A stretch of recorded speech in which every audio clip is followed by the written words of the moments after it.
What I would like to do in the next hour or so is to introduce you to the Leadership Alliance and our various programs, but talk to you more specifically about the Summer Research Early Identification Program application and its components, as well as provide you with tips on submitting a competitive application, and then we could end the conversation with a discussion on the selection and placement process, and I'm happy to also answer any questions you may have.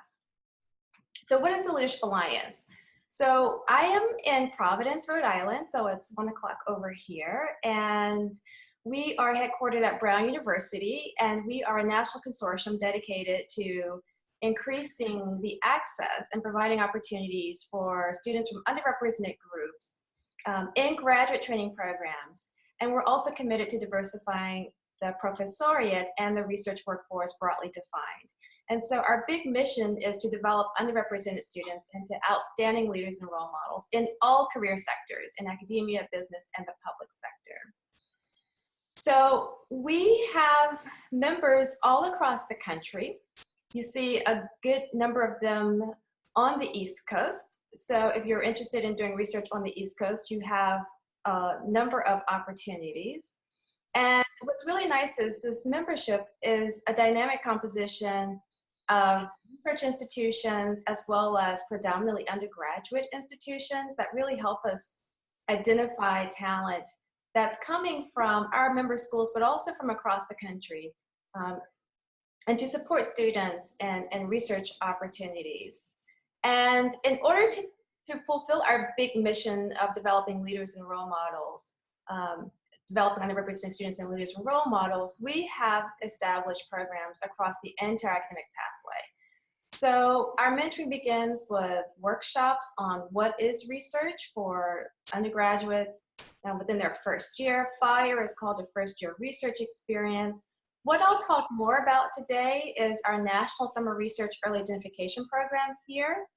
And then we also have a national symposium where all the students who are doing research in our summer research program come and present their research at our Leadership Alliance National Symposium.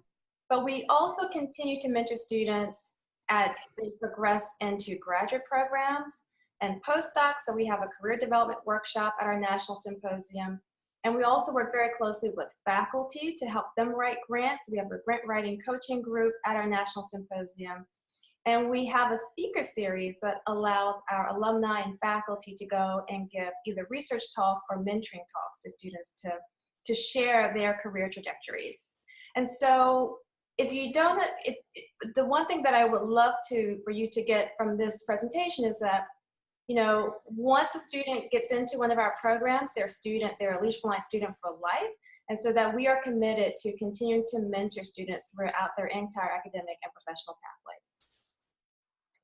So now I want to talk mostly about our Summer Research Early Identification Program. So this is an internship program where the majority of our programs are 9 weeks long, some are 8, some are 10 weeks, but you actually do research under the guidance of a faculty mentor who will really help clarify what you need to do to be successful in graduate programs, but also can talk to you about careers. The main thing is that, and we tell all of our students that if you're doing an internship, make sure you get paid for it. So all of our students will receive a stipend for participating in the program. They will also have travel. We will cover your travel costs to and from the research site, and as well as housing expenses. So for the most part, you don't have to worry about travel and housing. That is something that's billed directly, but you will receive a stipend. And the research experiences are innovative, cutting edge, and they are in all disciplines. And so these are the various fields. So this is in alphabetical order from applied math all the way through the humanities, humanistic, social sciences, physical sciences, math, biomedical sciences. We have research opportunities in all of these fields.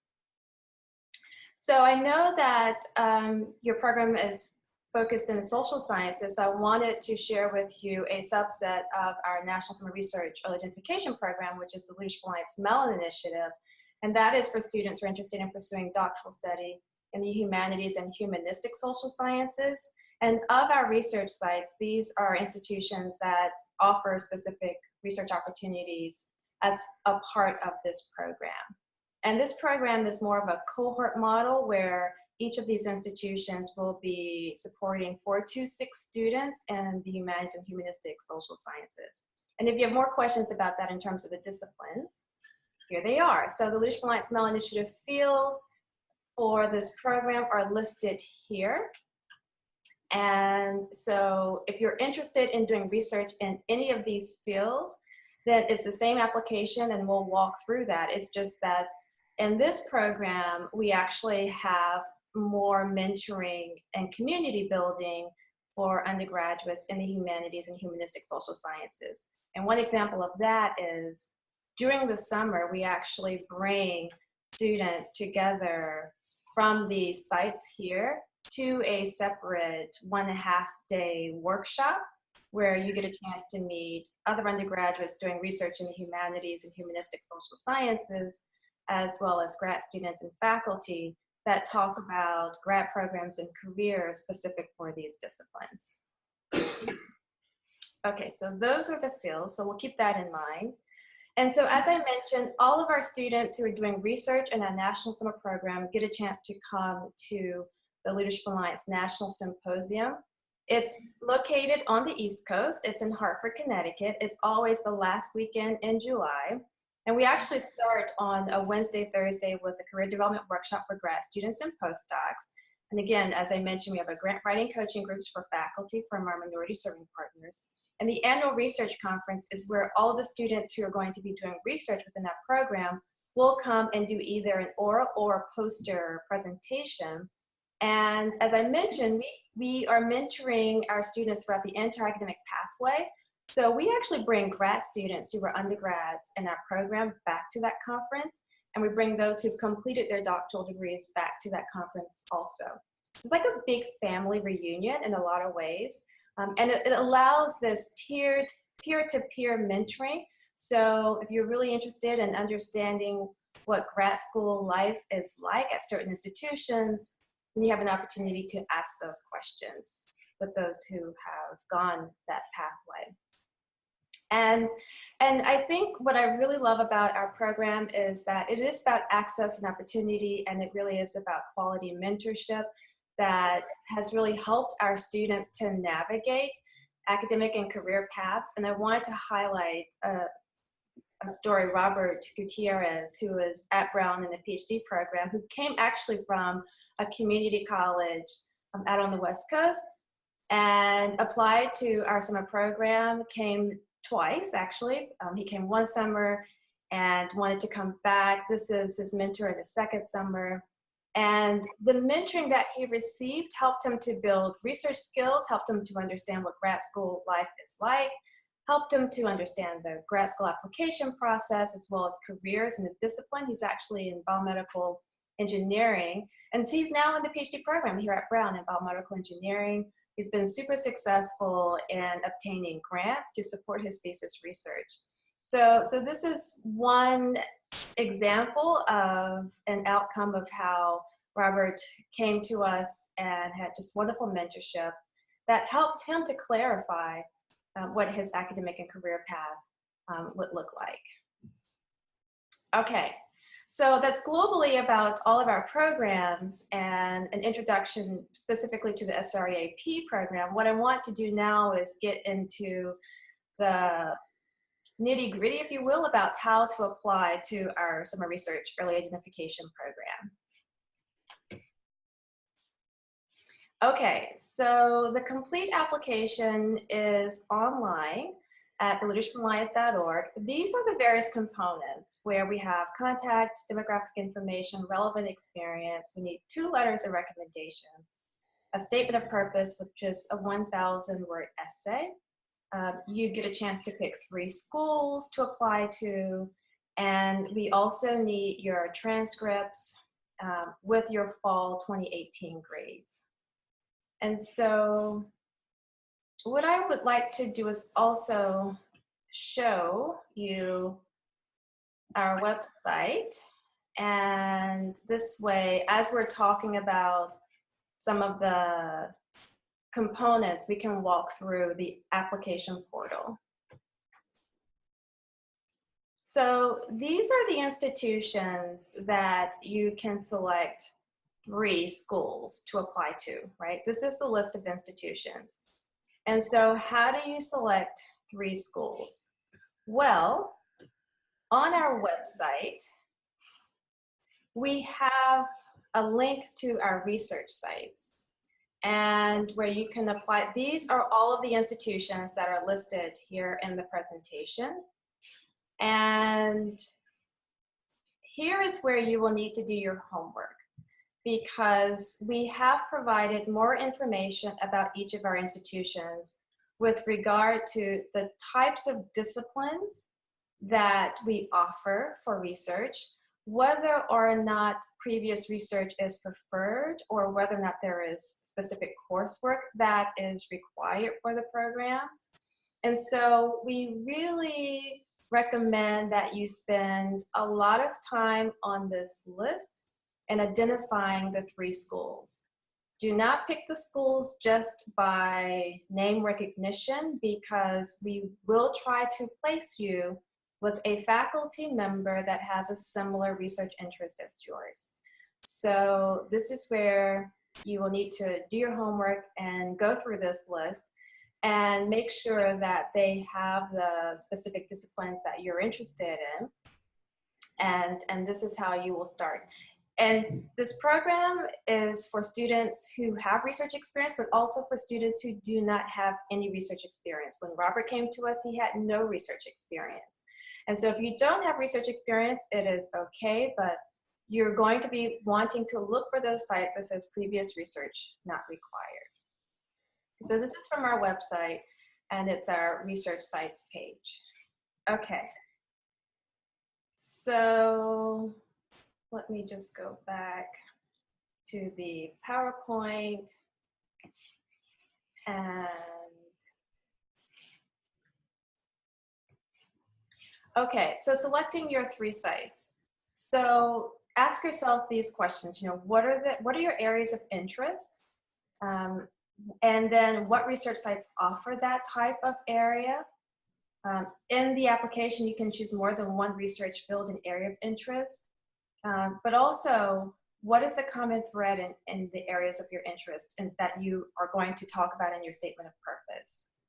So, and again, you're going to want to select sites by the research fit with the departments and not just the institution's name.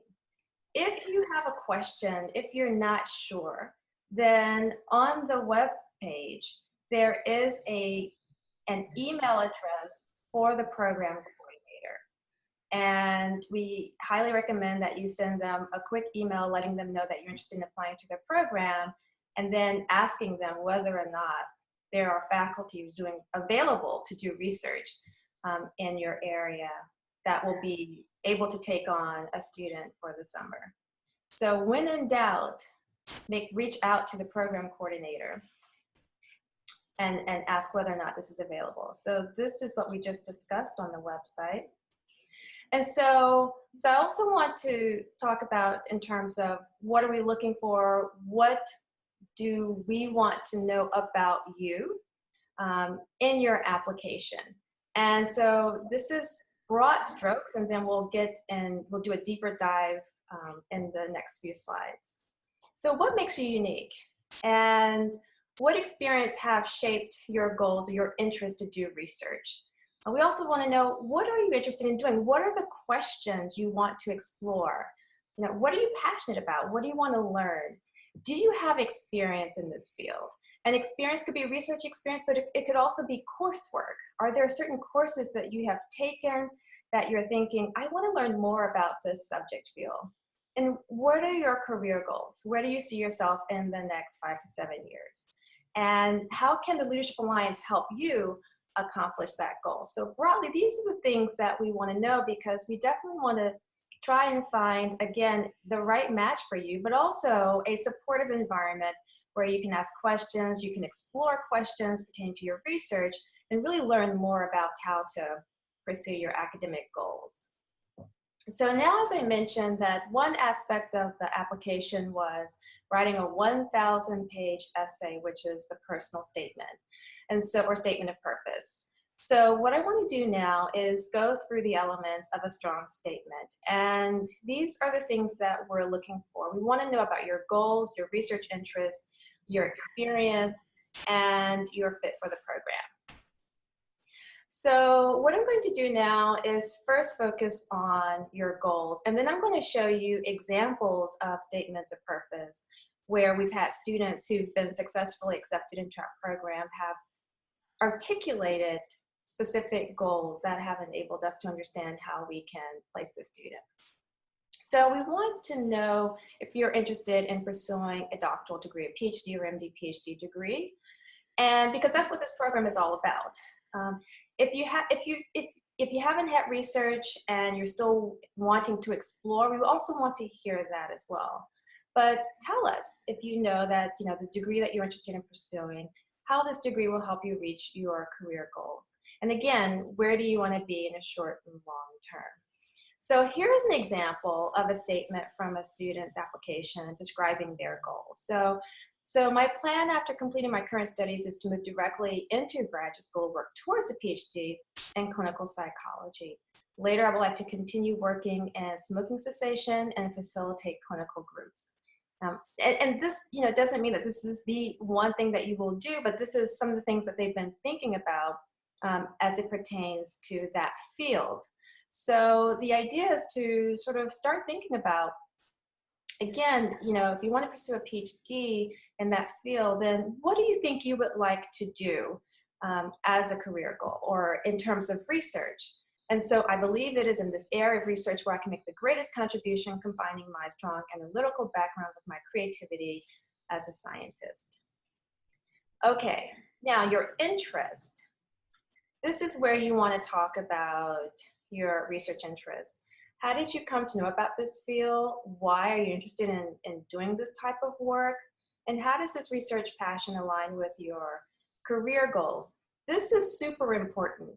So you really want to think critically, carefully about this, because this is the section that coordinators and faculty will be reading to try to find a faculty who has a similar research area. So here's an example of a student who was talking about their research interest. So, and it's okay to have many scholarly interests, as the student has indicated, but I find myself especially engrossed in American literature. And I think it is fascinating to study the history of an author's time period in order to comprehend the cultural context in which he or she was writing. Hence, I'm double majoring in American studies to fully understand this historical and political perspective. What I really like about this particular statement is it shows excitement, it shows enthusiasm, it shows motivation for pursuing this type of research. And because you're going to be working with scholars and faculty, they want to know that you are interested in the field and in this research. So the more you can show your enthusiasm, your interest in it, the stronger the statement will be. So that's one example of a student explaining their research interest.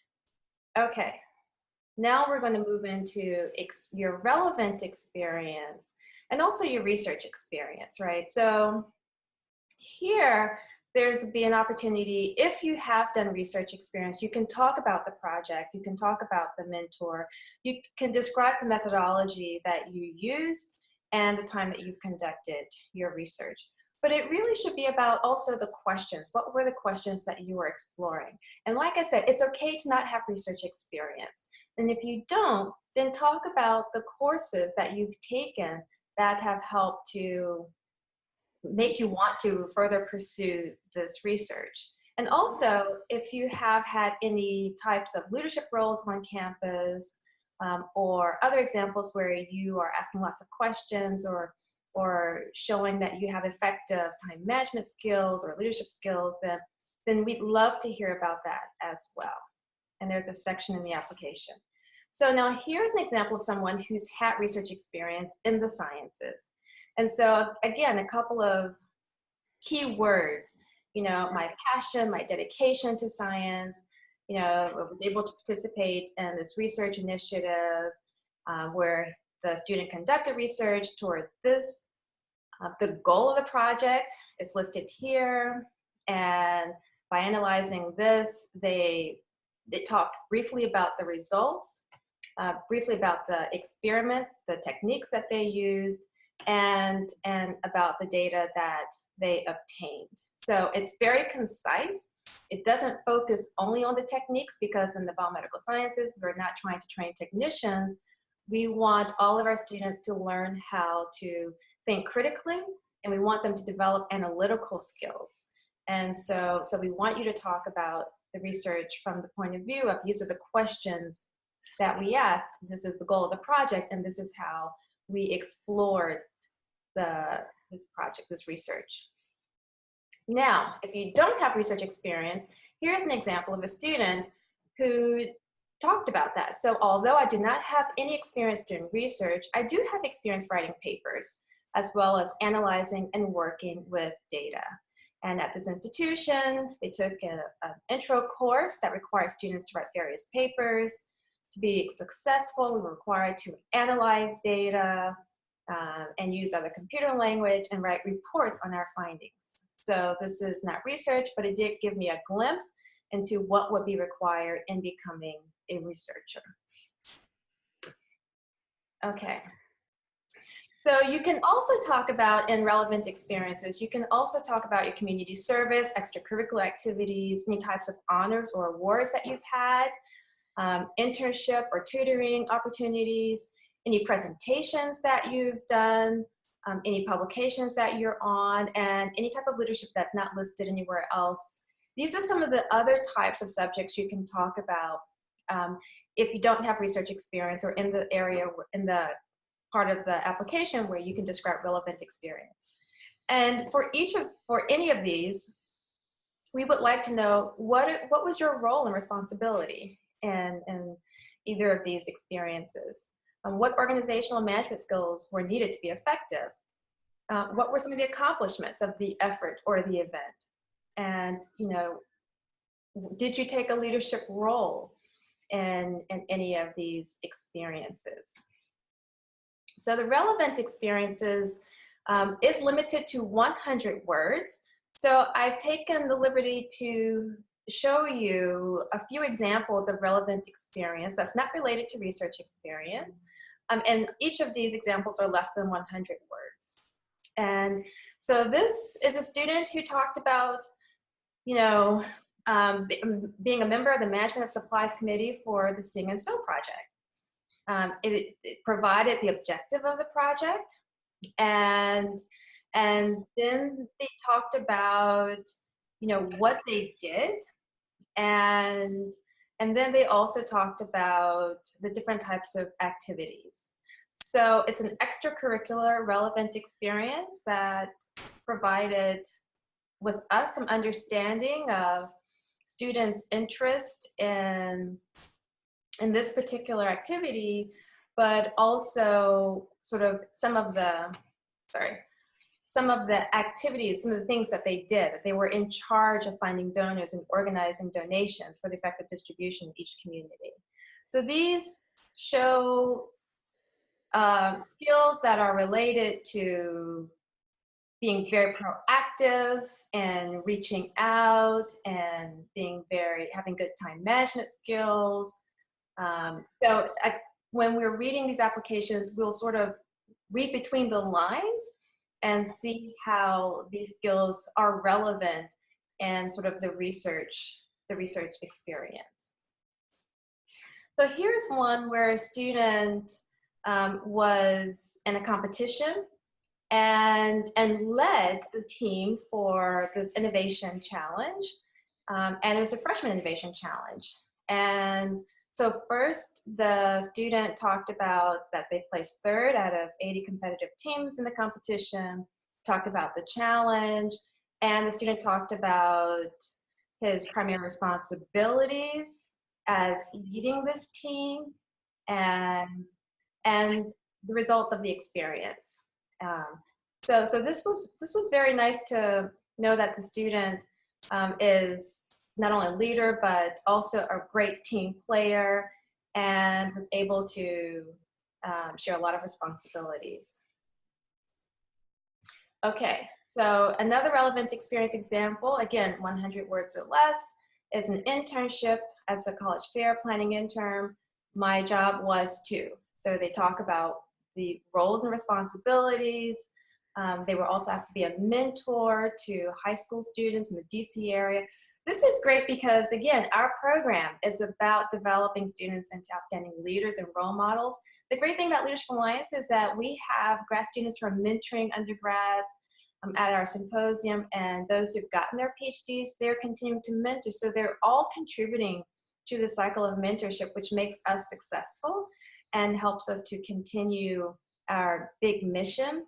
And so when we read something like this, we know that this student is committed to the type of work that the Leadership Alliance is all about. And so this was a great example of a student who talked about how this internship helped them to give back, which is aligned with the goals of the Leadership Alliance. And in the fit, this is also where you have an opportunity to talk about why you're interested in doing research in that field at the institutions that you're applying to, but then how do you see your participation supporting our mission of developing a diverse research workforce? And so one example of that from a statement of purpose is, again, my ambition to pursue a PhD has encouraged me to apply to the program. I hope to learn about the different fields of research and conduct those projects. The foundation of my interests are within the application of social science principles and methodologies to create new knowledge. It was not until I decided to pursue a PhD where I recognized the lack of women and minorities pursuing higher education in the social science fields. As a disabled woman from a minority group, I feel that I can reach a demographic that is underrepresented. I can use my experiences and passions to help reach people who may not have a voice within the community. So this is very well aligned with what the Leadership Alliance is all about. And it's a great section of the statement of purpose because it re-emphasizes the student's interest in pursuing research and pursuing a PhD, but also how their research will support others. And not only that, that pursuing a PhD is also going to, not just their research, but it's also going to help them be a role model for others and provide a voice within the community. And so I think that's a really great example of, that last part of the statement where we're saying, how can the Leadership Alliance help you and how can you help the Leadership Alliance?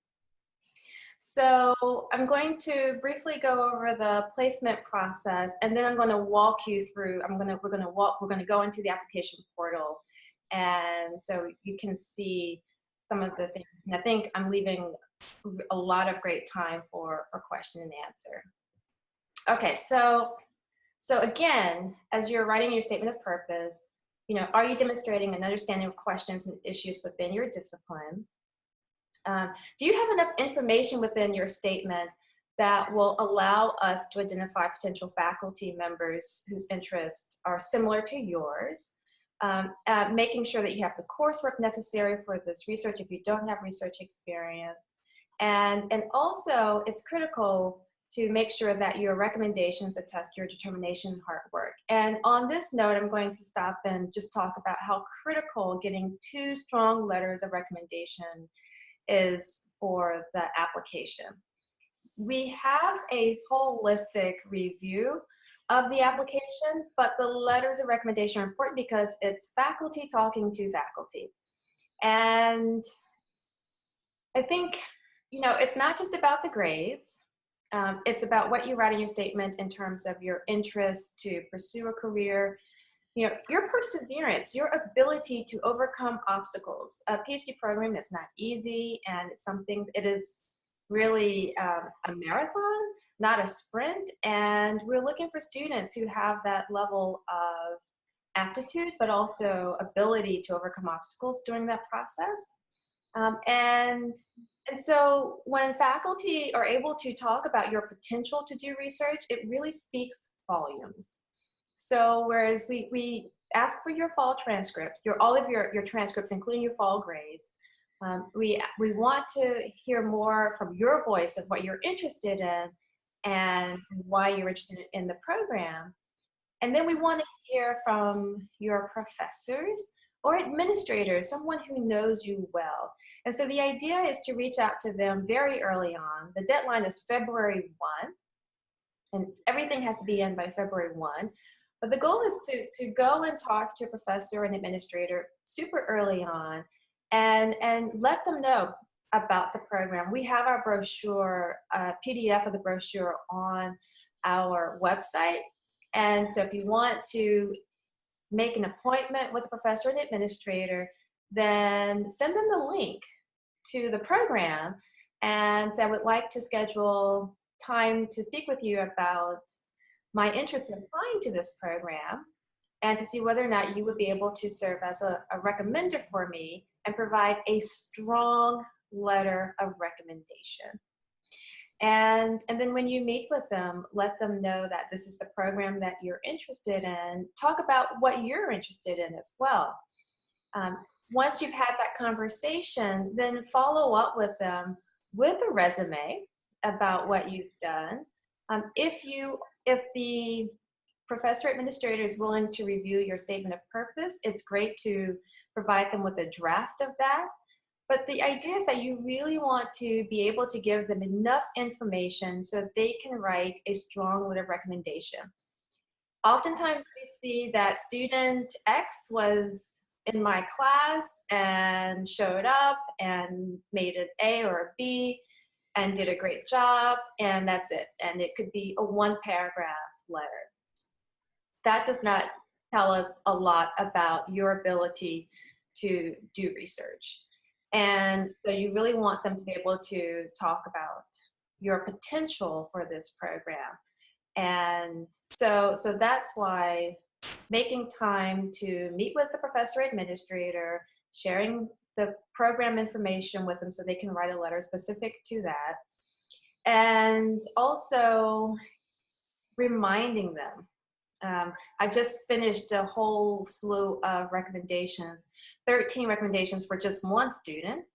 And I appreciated having the gentle nudges, the gentle emails saying, you know, just writing to see if you're still able to do this and if you have any questions about submitting your letter. So definitely follow up if you've not seen in your application that the letter has been uploaded or submitted. But this is a critical part of the application. And so when the application is complete, the coordinators at each of our research sites will review your application and they'll be able to start seeing it as of February 2nd. No offers will be made before February 2nd. So even if you get it in, if everything gets in early, you'll actually start getting offers after February 2nd. But the deadline is February 1st. And offers will be extended in March and April.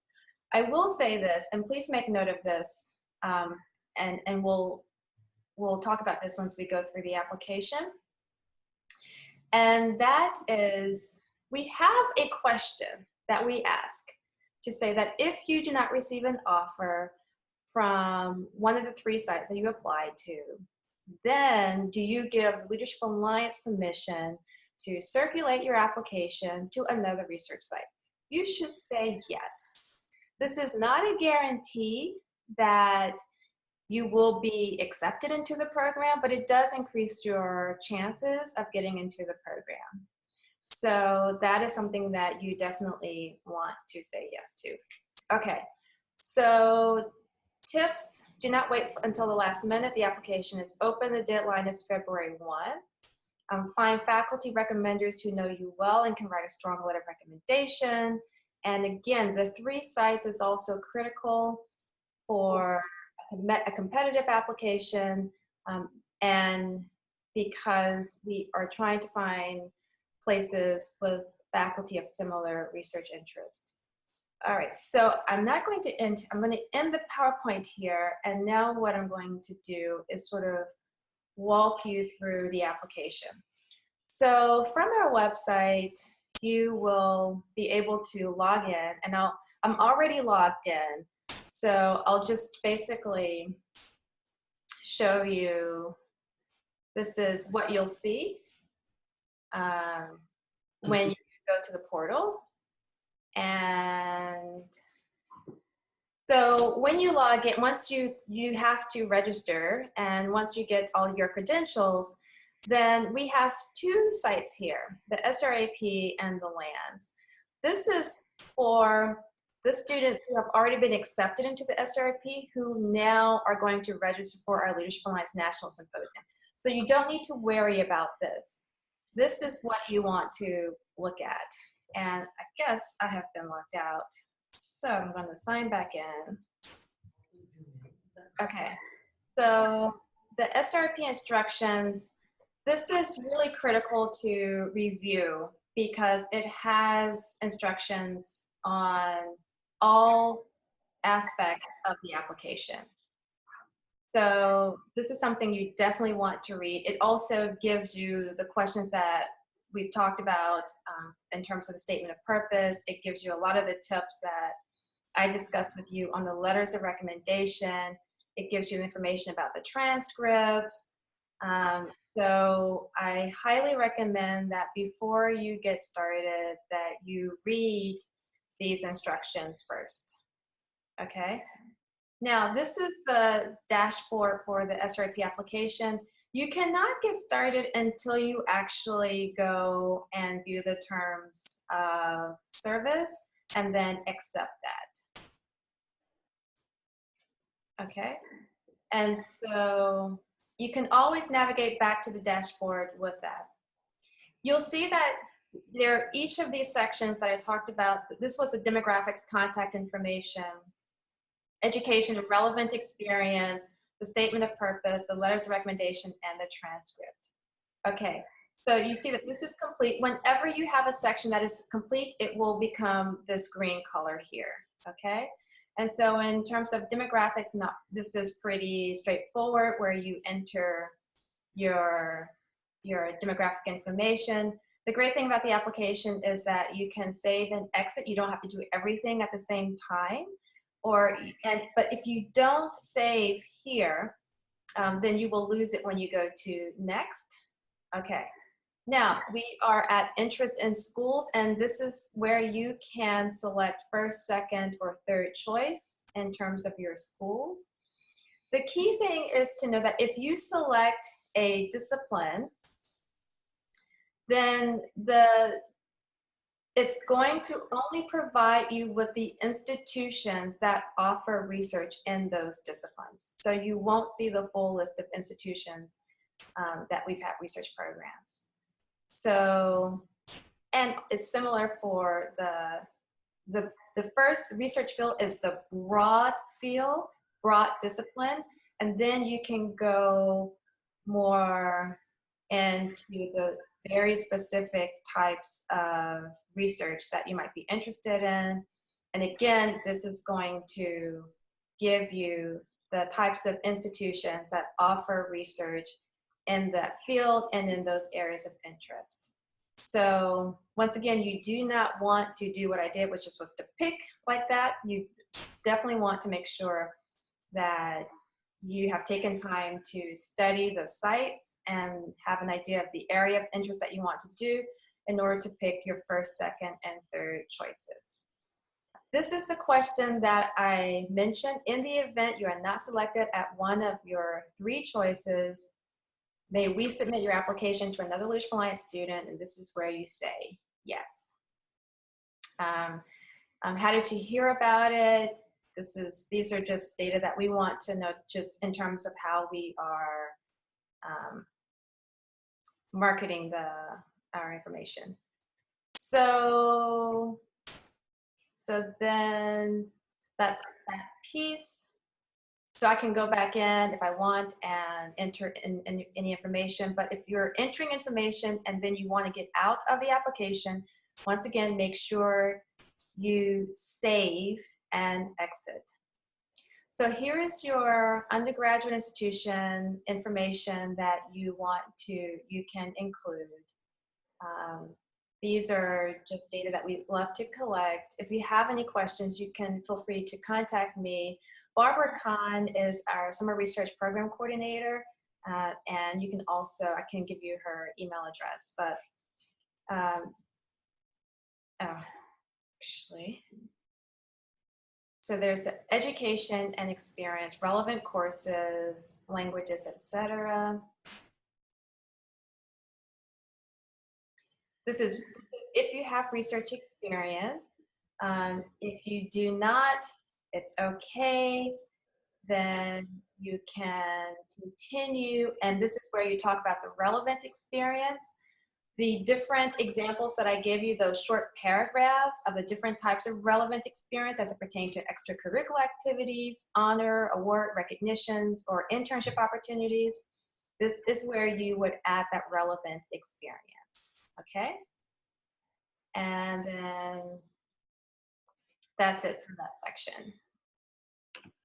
The statement of purpose, what we recommend, we do not recommend that you type the statement of purpose in this box. We recommend that you take time to compose your statement and paste it in the text box. But we do advise that you have faculty or administrators or other students read your statement. If we see a lot of grammatical errors, that is not a good sign of someone who is detail-oriented. And so it is important for you to work on this. You will have multiple versions of your statement of purpose. Allow your peers or faculty administrators to lead on it so that you can present a coherent, articulate statement that, again, talks about your research interests, if you have any research projects or coursework or other experiences that influence those interests, why you're interested in pursuing the field or career, what are your career goals, and other types of experiences that are relevant to doing research. And then also, how do you understand the goal of developing a diverse research workforce? The different types of examples that I shared with you, this is what would go into your statement of purpose. And we also have more information on our website. So this is something that, again, you want to take time to do. Okay, so the letter of recommendation from this site, you will be able to submit the professor or administrator's name and email address. If you want to write a brief message, you can. You want to make sure you check this box of, yes, I waive my right to read this recommendation letter. If the recommender knows that you have the potential to see the letter, then they will probably write a very, generic letter for you.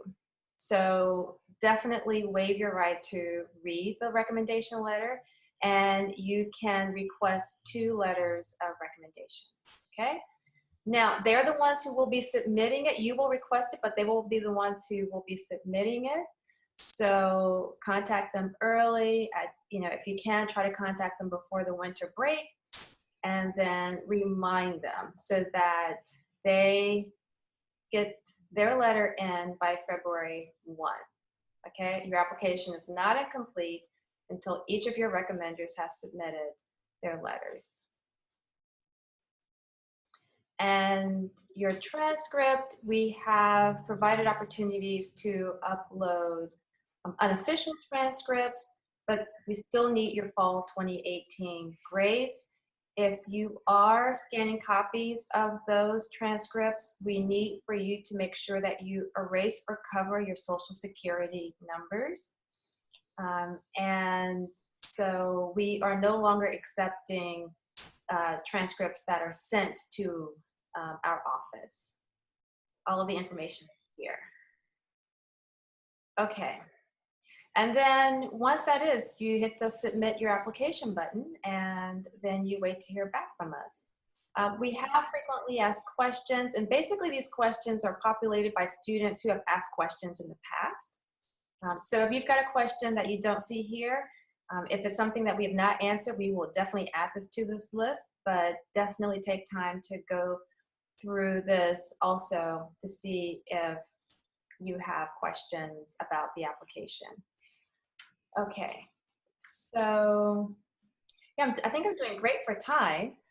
So what I'll do is I'll stop here. I'll keep this open and I will answer questions that you have.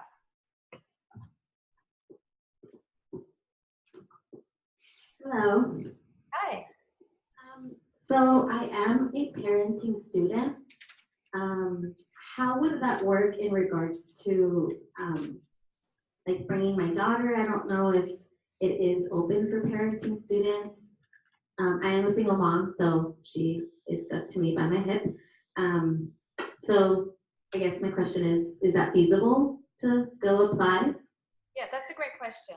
So the one thing that you will have to do is once you've identified the research sites that you think you're interested in, you will reach out to the program administrator, the program coordinator, and ask them that question.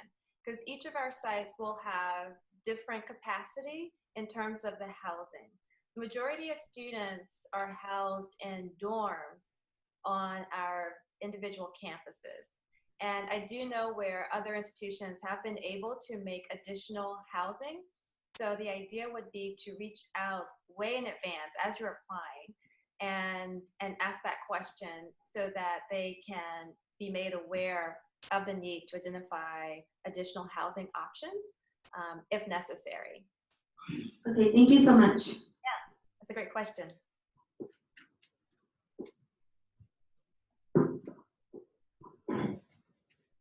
Hello. Hi. Hi. I've got two really quick questions. The first one is going back to the application. Yes. You stated that if we do not have research experience, we put the relevant information, our relevant experience on there. If we do have research experience, can we still include that, or would it be best to skip that and just work with the research experience? No, you should definitely include both your research experience and your relevant experience. Okay. And then the second question, and I don't know if you guys have any data on this or not, but do you guys know if participation in this program would improve our odds of maybe being accepted into an undergraduate program? Should we apply to one of the institutions that we do research at?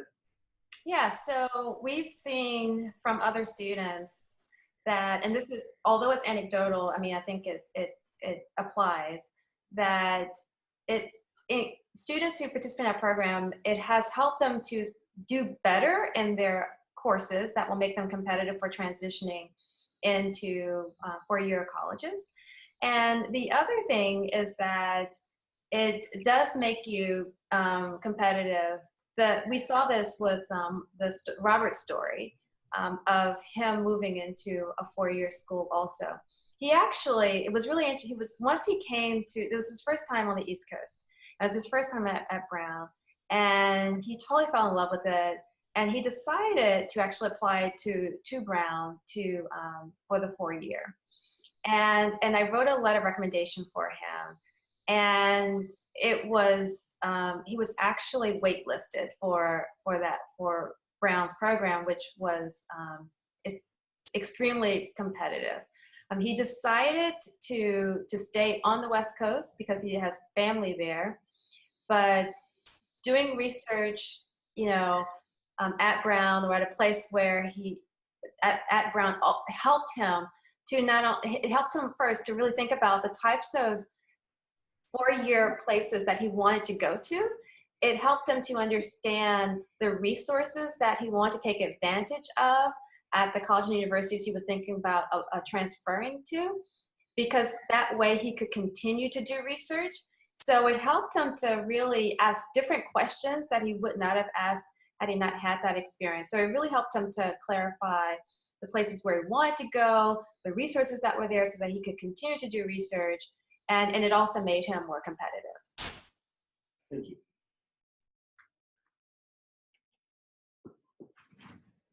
Hello, Dr. G. Hi. My question is a follow-up question to his. How likely is it that the professors or PhDs that you work with are likely to give a recommendation to those four-year colleges?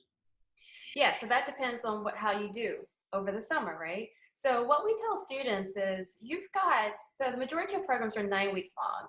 And that's because they start the first week in June, they end the first week in August. There are some programs that are 8 weeks long, and there's some programs that are 10 weeks long. While you're at that institution, you have the opportunity to make an impression. And you have to be very proactive about the mentoring that you want to get as well.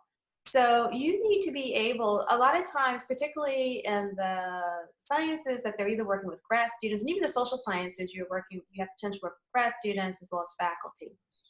You need to make sure that you are meeting with your primary faculty mentor on a regular basis so that you are able to not only get mentored about sort of your academic and career pathway and sort of learn about, what is their life like in academia and all of that, but you also want them to know how you are learning, how you are growing, how you are developing skills so that they will be able to write a strong letter of recommendation for you.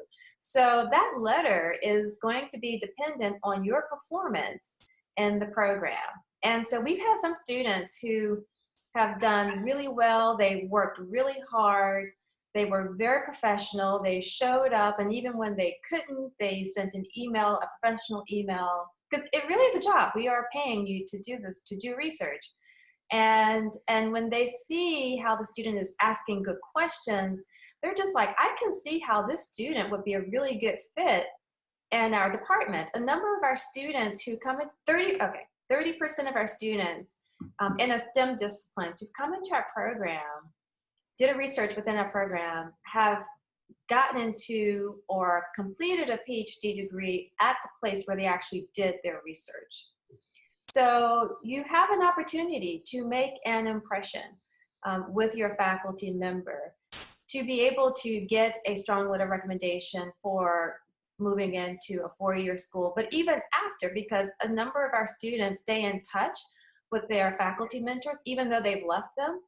And we do encourage that, and we encourage that by, after you've left the program, sending periodic emails to the professor to talk about what you've been doing, and the things that either whether or not you've presented your research at other places, or the types of courses that you're taking, and it just, maintaining that contact so that you not only get that letter of recommendation for your next step, but you're able to continue to get letters for that professor, because the world of academia is really small. And the idea of our network is to place students in competitive yet supportive environments at the top institutions in the country, where you will have now this academic pedigree, but also a new network of scholars who are leading research frontiers and pushing the boundaries of our understanding of who we are and what we do. You have an opportunity to work with those scholars, and they can open doors for you, but you have to put in the work, and you have to be very proactive about your mentoring. So yeah, I mean, that's a great question in terms of, making sure that one of the outcomes of your participating in a summer research program, whether it's Leadership Alliance or another program, is building that relationship with your faculty mentor so you can get and putting in the work so you can get a strong letter of recommendation from them for your next steps. Thank you very much. Yeah. Hello. Hi. I have a question regarding, so we need 2 strong letters of recommendation in order to be admitted into the program. Yes. And myself and pretty much everyone in this room goes to community college. So many of my professors don't have PhDs in the discipline that I want to do research in. And many of the classes I've taken have been with professors who have, say, master's degrees in other disciplines, and I just wanted to make sure that that was okay and how you guys considered that. Yeah, that's a great question. It's not about the degrees, right? It's about how well the individual knows you, right? And so if it's a professor and you're, regardless if the professor has a master's or a PhD or whatever, if the professor is sharing knowledge and working with you in a specific course, then they can talk to you about your skills, your abilities, your potential. And that's where you really have to coach the faculty member who's going to be writing your letter, and that's why I say faculty or administrator who's going to be writing your letter. And, we really encourage students to be very prescriptive with faculty to get a good letter. So one example is, I teach a course in the spring, and it's a course on HIV/AIDS in Africa. And I had a student who came and she was interested in applying to an international fellowship program. And so we sat down and she talked to me about the program. So first she gave me background, like this is what this program is. And then she literally said, I learned so much from your class, and these are the things that I learned that I think are applicable to this program. And so in our discussion, I was totally taking notes, and I used those notes in my, some of the things that we discussed in my letter. So I was able to talk about how the student was really interested in this, and these are the things that we discussed in the class that, shows that the student has developed skills, analytical skills, and critical and creative thinking skills that are just going to be perfect for this program, with very specific examples.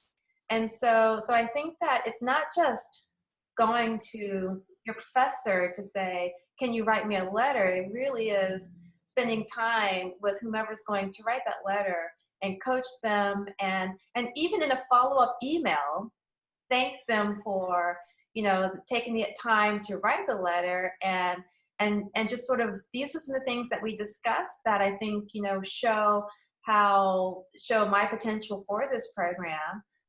And, if you could expand on these with examples in the letter, that would be really great.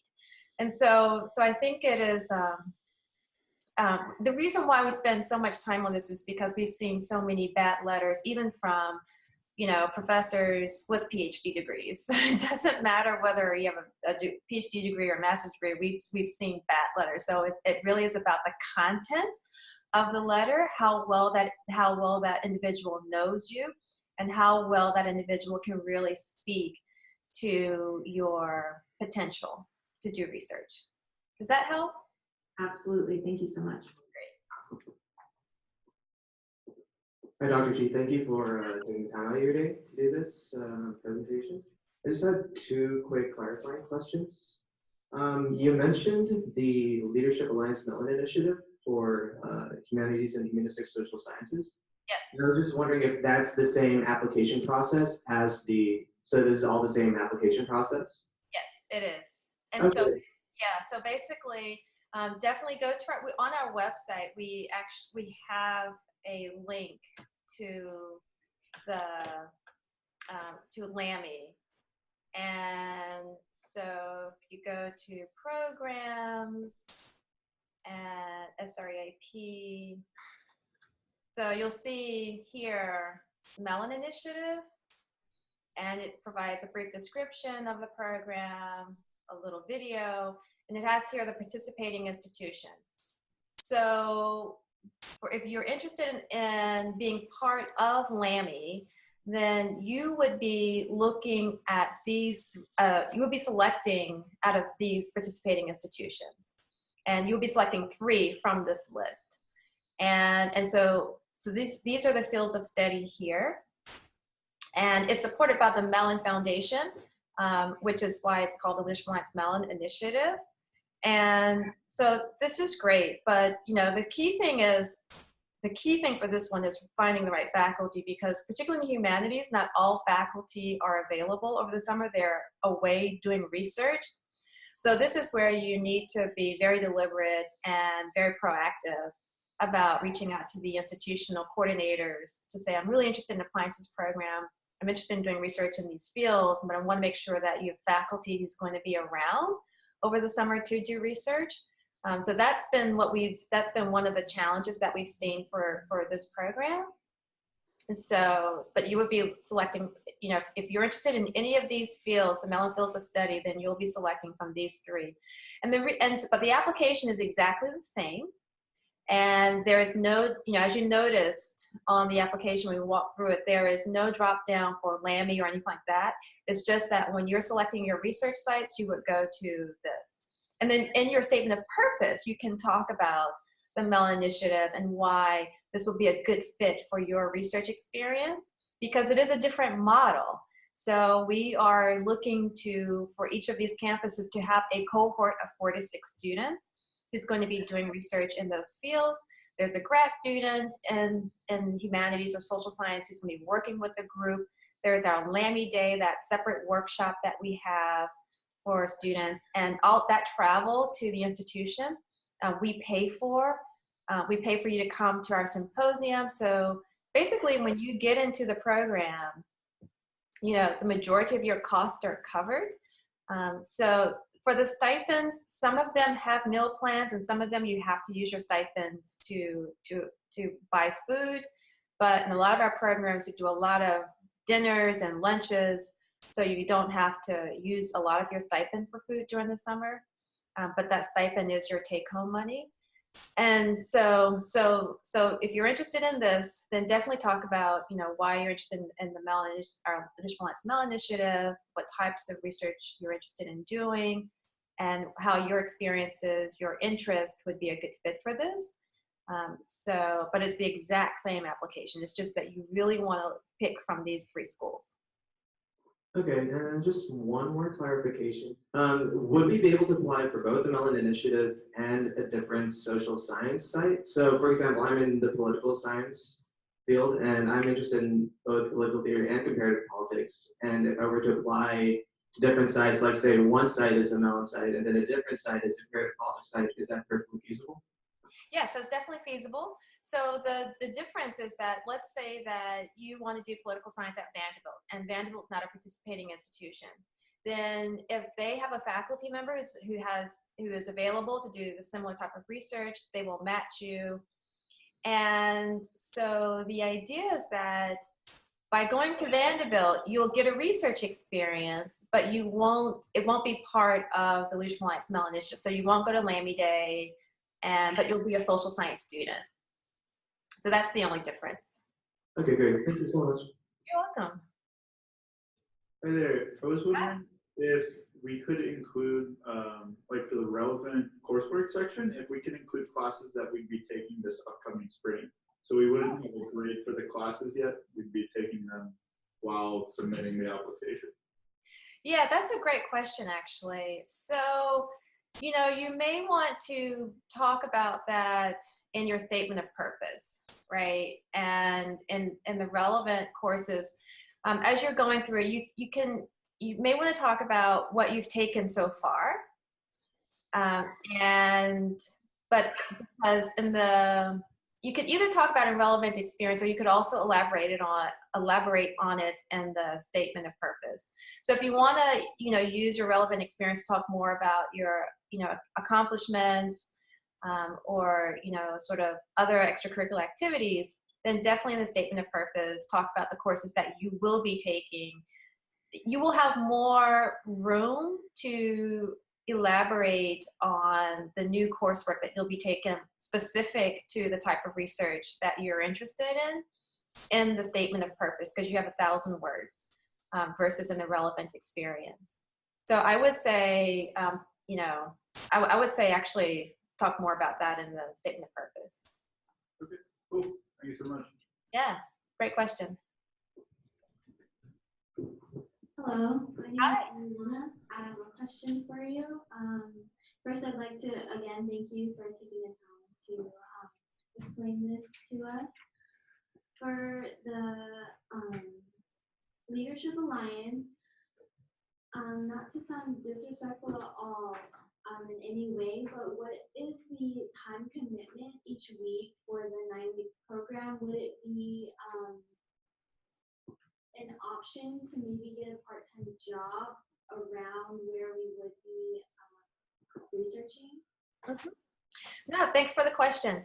So the time, it it's the minimum time is 8 hours a day because it is meant to be sort of a job. We typically do not have students work outside of the Leadership Alliance activities, primarily because we schedule other types of community building and extracurricular activities within our programming.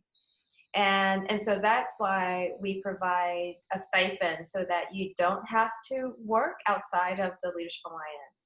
So within our program, we typically don't allow students to take courses or work an extra job because the job is to do research. The other thing is that even though it is sort of 9 to 5 or the 8 hours, however it is defined by your research mentor, a lot of times, you know, just like in grad school, you are working extra hours to get the work done, particularly as pertains to preparing for your presentation at the National Symposium. So you'll see that you will be super busy and really won't have time to take on another job. Thank you for answering that. And you just about answered the follow-up question where in case we need like maybe one online class, we would be a little too busy to do something like that, right? Yeah, so I mean the other thing is that I think that's something that you would have to work out with the program site. But if it's something that's going to, again, take away from, if it's something that is relevant to the research, then that's something that I think we would be able to understand. But what we want to do is make sure that you are able to, you know, spend as much time on the current research project so that you will have a product at the end of the summer that you can present at the National Symposium. And so we've seen that we haven't had students do online courses and do the program at the same time. Thank you so much for saying. Yeah, thank you for your question. Hello. Hi. Hi, doctor. So I have just one question. I recently applied to this scholarship, and if I'm selected, I'm required to attend a 3 to 4 day scholars weekend. And it turns out that this scholars weekend actually directly clashes with the summer research program. So let's say if I'm selected for the scholarship and I am selected to research at one of the Leadership Alliance institutions, will I be able to leave for the 3 to 4 days to attend the scholars weekend, or is that prohibited? Yeah, that's a great question. So we have been able to make arrangements for a number of opportunities for students. We want to support the wonderful opportunities that you have and not punish you for that. And also, so for example, we've had students who started late because on the West Coast quarter system, they may finish their exams late. So they'll start a week late and then they'll finish a week late. So we'll make those arrangements. I mean, all those arrangements can be made. It's just making sure that the research site knows about it in advance and that they can make preparations, and that if there is makeup work that you need to do or that you reach out just to say, you know, what will that be missing, or are there things that I can make up or when I get back, or making those arrangements. But yeah, our sites are very flexible with that. It's just, you know, knowing in advance and making those preparations. Very awesome. Thank But you. so we hope you're able to do both. Thank you. Oh, well, thank you so much, Dr. Ghee. Can we give her a big round of applause?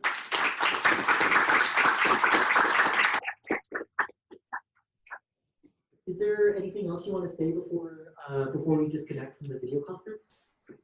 Good luck. I hope to see your applications, and thank you so much for your attention and your great questions.